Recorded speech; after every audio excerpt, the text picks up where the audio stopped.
নমস্কার, 7 EPIC news নেটওয়ার্কে আপনাদের স্বাগত।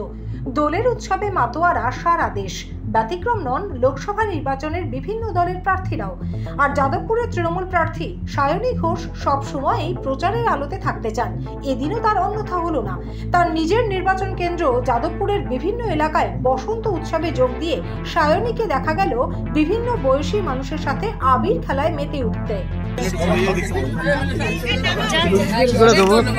আবির কোথায় রে? আবিরটা কোথায়? পড়ে যাবি না ভাই, পড়ে যাবি না।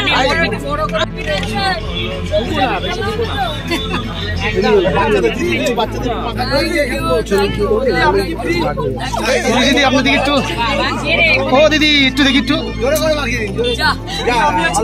বাচ্চাদের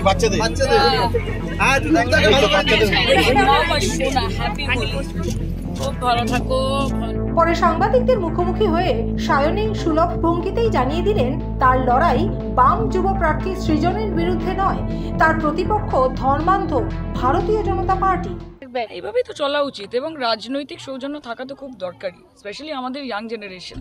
আমি তো আগেও বলেছি যে আমার লড়াই বিজেপির প্রার্থী বা সিপিএম এর প্রার্থীর বিরুদ্ধে নয়, আমার লড়াই বিজেপির বিরুদ্ধে, দেশকে যারা বিভাজিত করতে চায় তাদের বিরুদ্ধে। তো সেখানে ক্যান্ডিডেটকে সেটা আমার জন্য গুরুত্বপূর্ণ নয়। সৃজনের সঙ্গে আমার দেখা হয়েছে, একটা অত্যন্ত শোকের একটা পরিবেশে দেখা হয়েছে। সেখানে দাঁড়িয়ে বেসিক যতটুকু কার্টসি থাকে সেটা যে কোনো মানুষেরই করা উচিত বলে আমার মনে হয়। সাংসদ হয়ে যাওয়ার পরও মানে এভাবেই কি রং খেলা হবে? আরে কেন হবে না? সাংসদ বলে কি মানুষ না নাকি? হ্যাঁ, নিশ্চয়ই খেলা হবে, প্রত্যেক বছর খেলা হবে। এবং তবে তার আগে রং বিরঙে দোল খেলার আগে আমার মনে হয় যে প্রত্যেক বছর সেটা তো যেরকম হবে, তার আগে এই 4 জুন যদি সবার ভালোবাসা আশীর্বাদ থাকে তো সবার আগে সবুজ আবির খেলা হবে। Thank you. ওকে, সব মিলিয়ে হোলির আবহে রঙিন হয়ে ওঠা এই ভোটের উৎসব যেন এমন আবির গুলালের রঙেই মেতে থাকে, অন্য কোনো রং যেন গ্রাস না করে রাজনীতির আঙিনা।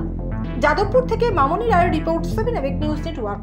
আরও বিভিন্ন খবরের আপডেট জানতে হলে অবশ্যই সাবস্ক্রাইব করুন 7 এবিক নিউজ নেটওয়ার্ক চ্যানেলটি, কারণ আপনাদের একটা সাবস্ক্রিপশন আমাদের কাছে অত্যন্ত মূল্যবান। জয় হিন্দ।